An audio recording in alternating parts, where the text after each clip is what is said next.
শুভ সকাল বন্ধুরা, তোমরা সবাই কেমন আছো? আশা করি সবাই ভালো আছো, আমরাও ভালো আছি। আজ রবিবার, সকালবেলা রবিবার মানে রুটিটা আর হবে না, আজকে একটু পাস্তা করবো। সোনারগঞ্জে জিজ্ঞাসা করাতে ও বললো পাস্তা করতে, কিন্তু পাস্তাটা একটু কম ছিল জন্য চাউমিন আর পাস্তা একসঙ্গেই সিদ্ধ করে নিয়েছি। আর সকালবেলা বাসি বাসন মাজা হয়ে গেছে, আর কিছুটা বাসন একটু একটু করে বেরিয়েছে, সেটাই ভাবছি একেবারে মেজে নিই। আর সকাল থেকে না কেমন মেঘলা ওয়েদার রয়েছে, আর অনেক কাঁচা রয়েছে, সেইগুলো আগে কেচে মেলে দিয়েছি সকালবেলা। কেন কি মেঘলা মেঘলা ওয়েদার তো, এই বর্ষার দিনে কখন আবার বৃষ্টি আসবে, এই করবে সেই করবে, তাই আগে না জামা কাপড়গুলোই কেচে দিয়েছিলাম সবার আগে। রান্নাঘরে আর আসতে পারিনি, ভাবলাম যে আজকে তো আর তেমন কিছু নেই, ছুটি ছাটার দিন, রান্নাঘরে পরেই আসি, আর জামা কাপড়গুলো কেচে মেলে দিই, সেটা ভেবেই আরও জামা কাপড়গুলো আমি কেচে নিয়েছি। আর দেখো পাস্তা বানাবো, সেটা পাস্তাটা সেদ্ধ করে নিয়েছি। আর আমার বাদবাকি কোনো কিছুই কাটা হয়নি, একটু পেঁয়াজ টেয়াজ দেবো, সেসব কিছু কাটা হয়নি জন্য আমি ভাবলাম একেবারে পরিষ্কারটা করেই নিই। আরে কতবার যে রান্নাঘরটা পরিষ্কার করে নিতে হয় তার ঠিক নেই, মানে কাজ করতে করতে। যাই হোক, আর ঘর একবার ঝাড় দিয়েছি, মাঝখান থেকে একটু ঝাড় দিয়ে নিয়েছি, বাসি ঘর যেরকম হয় আর কি, তাড়াতাড়ি করে ঝাড় দিই, পরে আর একবার মোছার সময় ভালো করে পরিষ্কার করে নিই। এখন আমি রান্নাঘরটা মুছে নিয়ে তারপরে ভাবছি অন্য কাজগুলো করে নেবো, ততক্ষণে রান্নাঘরটা শুকিয়ে যাবে। আর দেখো, ভাবি যে এর গায়ে যেন ঝাঁটা না লাগে সেটা ভেবেই কাজ করি, কিন্তু ও সেই ঝাঁটাটাই ওর পছন্দ, জানি না। আবার শুনেছি ঝাঁটায় পা দিতে নেই, লক্ষ্মীর নাকি ঝাঁটা, আবার শুনি নাকি কুকুর বেড়ালের গায়ে ঝাঁটা লাগাতে নেই। আর ও সেই দৌড়ে দৌড়ে ঝাঁটাটার কাছে যায়। আর এখন জানো তো বাসনগুলোকে একটু শোকাতে একটু অসুবিধা হচ্ছে, কারণ আমি গামলি এখন আবার খেলনাগুলো রাখছি, একটা গামলি কিনতে হবে। তারপরে এই খেলনাগুলোকে যদি ওই গামলিটায় রাখি বা ওই গামলিটায় বাসন রাখি তখন ভালো হবে। ঝুড়িটার মধ্যে বাসন রাখি তো জল জল হয়ে যায় সব জায়গায়। আর চালটা একটু ভিজিয়ে রাখি, চালটা বেশ কিছুক্ষণ ভিজিয়ে রাখলে পরে ভাতটাও তাড়াতাড়ি হয়ে যায়, আর ভাতটা সুন্দরও হয় দেখি। সাথে সাথে ভাতটা বসালে না ভাতটা অতটা সুন্দর হয় না। আর আজকে একটু শ্যাম্পু করবো ভাবছি, কী করবো কে জানে, সময়ের অভাবে নাও করতে পারি। আর এখানে দেখো একটু আলু আর একটু পেঁয়াজ দিয়ে দিয়েছি। ডিমটা দেবো না আজকে, আমি ডিমটা নিয়ে খুব একটা দিই না, কেননা সকালবেলাটা তো ডিম দিলে পরে আমার একটু খেতে দেরি হয়, তো আমি আর অতটা গরম গরম খাওয়া হয়ে ওঠে না। সোনা বাবাকে খেতে দিয়ে দিই, তারপরে আমি পরে খাই আস্তে আস্তে। আর এই দেখো কাজটা করতে করতে ময়লা গাড়ি চলে এসছে, ময়লাটা দিয়ে হাত পা ধুয়ে চলে আসলাম। এসে ভাবছি চিকেনটা ম্যারিনেট করে রাখি, তারপরেই রান্না করব। তাই চিকেনটা ম্যারিনেট করে নেবার জন্য আগে একটু ভেজে নিয়েছিলাম। আর এখানে ডাল করব, ডালটা সেদ্ধ বসিয়ে দিয়েছি, আর আলুটাও একেবারে সেদ্ধ বসিয়ে দিয়েছি, আস্তে করে দিয়ে দিয়েছি গ্যাস। এবার বেশ কিছুক্ষণ হতে থাকুক, ততক্ষণে আমি সমস্ত কাজ গুছিয়ে নেবো। দেখুন জামা কাপড়গুলো প্রায় শুকিয়ে গেছে। আর এই সামনের দিকটায় ঝাড়টা এখন দিয়ে দিই, আর স্নান করার সময় পেছন দিকটায় ঘরে ঝাড় দিয়ে দেবো, তাহলে আর অসুবিধা হবে না।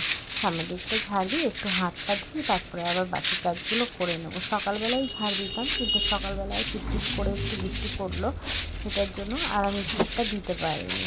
ভাবলাম যে সকালবেলা আবার যদি ভিজি, বৃষ্টির জল মাথায় পড়বে, এমনি একটু সর্দি লেগে গেছে, কারণ কী করে লেগে যায়। বর্ষার সময় তো জামা কাপড় মেলি, বারবার তুলতে হয়, আবার রোদ দেখলে থাকতে পারি না, আবার দৌড়ে গিয়ে মেলে দিই, এই করে একটু ঠান্ডা লেগে গেছে। তাই ভাবলাম যে যাই হোক, আর সকালবেলা ভিজে কোনো লাভ নেই, আর কেউ তো আর অফিস টফিস যাচ্ছে না যে তাড়াতাড়ি করে আগে বাসি জায়গাটা ঝাড় দিয়ে নিই, এমনিতে জলের ছিটা দিয়ে দিই, তাতে অসুবিধা হয় না। দেখো ঝাড় দেওয়ার পরে কত পরিষ্কার লাগছে। আজকে আর গলিটা ধোবো না, ভেতরে দেখো আলুটাও সেদ্ধ হয়ে এসছে, আর এদিকে ডালটা সেদ্ধ বসিয়ে দিয়েছি, ভাতটা তো নামিয়েই দিয়েছি।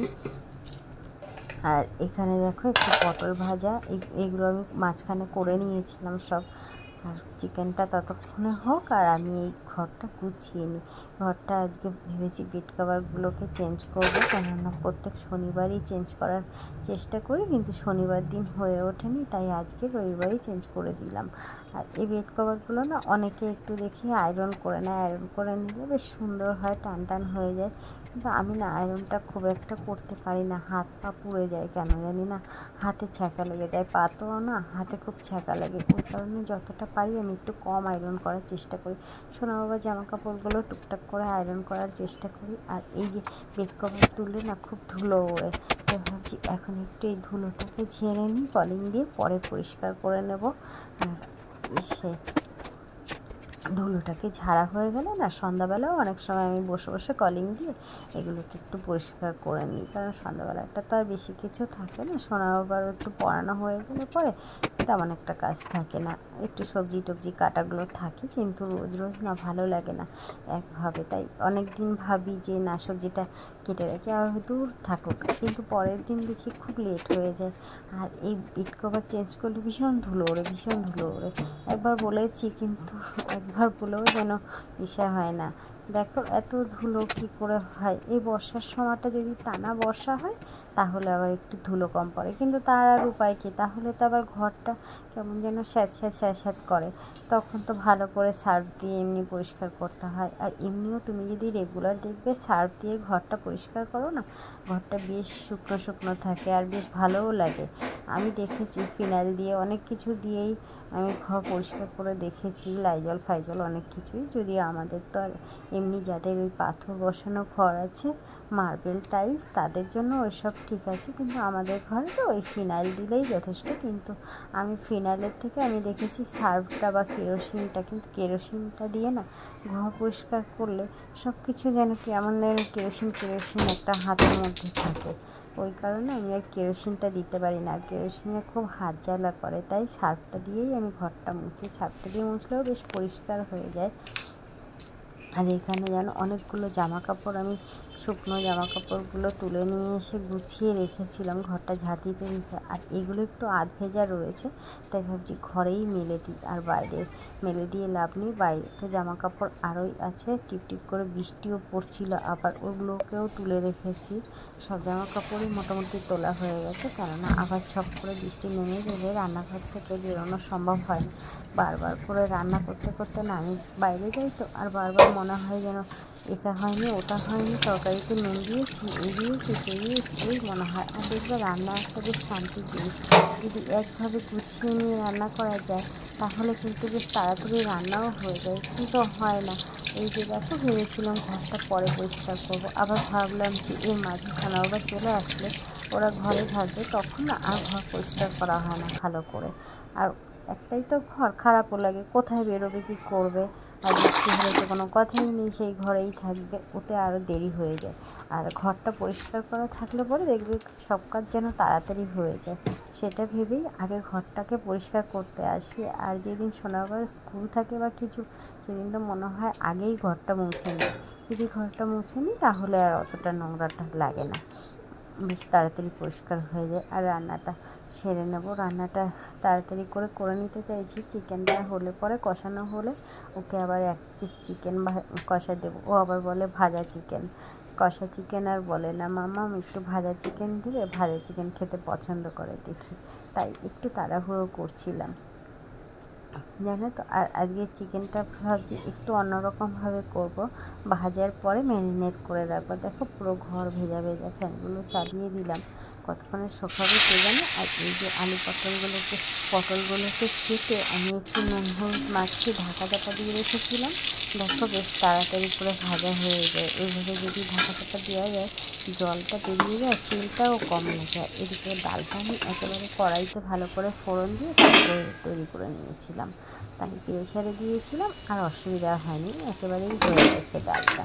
আর এই যে চিকেনটা একটু দই দিয়ে ম্যারিনেট করে রেখেছিলাম, এখন বসিয়ে দিলাম, কষা করবো না, একটু ঝোল ঝোল করবো, মানে অতটাও ঝোল না, মানে একটু কষা একটু ঝোল যেরকম হয় না ওরকম করবো, ওই কারণে একটু দই দিলাম, দই দিলে গ্রেভিটা বেশ গাঢ় হয়। আমাদের বাড়ি খুব একটা কেউ খেতে পছন্দ করে না, আমার আবার আগে ভালো লাগতো না, এখন কেন জানি না চিকেনের ঝোলটাই যেন বেশি ভালো লাগে খেতে, বয়স হচ্ছে তো তার জন্য। বয়স হয়ে গেলে মানুষের সব কিছু আস্তে আস্তে চেঞ্জ হয়ে যায় বলে বয়সের সাথে। আর চিকেনটার মধ্যে আমি আলুটা দেবো, আলুটা একটু সেদ্ধ করে নিয়েছি, আলুটা সেদ্ধ হতে দেরি হয়। আমরা তো জন্মদিন আলু খাই না, চটি আলু খাই। আর জন্মদিন আলু আবার খুব তাড়াতাড়ি গলে যায়। আর গরম জলটা করে নিয়েছিলাম, গরম জলই দিয়ে দিলাম। এতটা ঝোল রাখবো না, ঝোলটা টেনে যাবে, ঝোলটা একটু বেশি করেই দিলাম। আলুটা সেদ্ধ হতে একটু বেশ সময় লাগবে। চন্দ্রমুখী আলু আবার বেশ তাড়াতাড়ি গলে যায়। আবার চন্দ্রমুখী আলু না আমি রান্নাও করতে পারি না, সে ভেঙে যায় কেন জানি না, বুঝতে পারি না কী করে এরকম হয়। মানে দেরি করে দিলে পরে দেখি সেদ্ধ হয় না, আর একটু তাড়াতাড়ি দিলে দেখি ভেঙে যায়। আর দেখো আমারও রান্না শেষ, আর মিষ্টিটাও শুরু হয়ে গেছে। স্নানটা করে এসে তারপরে এদিকে ওদেরকে খাবার দেবো, আমি খাবো। খাওয়ার পরে তারপরে কী করে দেখি। আর এই দেখো এখানে রয়েছে ডাল, একটু বেরোনোর কথা ছিল, বেরোতে পারবো না আজকে আর এই ওয়েদারে। এখানে ভাত রয়েছে, আর এখানে পটল ভাজা আর লেবু। আমি তো স্নান করে চলে এলাম, একটু পেয়ারা কেটেছিল, একটু আর খাওয়া হয়নি, খেয়ে নেবো ভাতের পাতে মনে করছি। আর এখানে দেখো চিকেনটা কি সুন্দর কালার এসছে না। চলো তাহলে এখন আমরা খাওয়া দাওয়া করে নিই, আসতে হলে এ পর্যন্তই, দেখা হচ্ছে পরের একটা।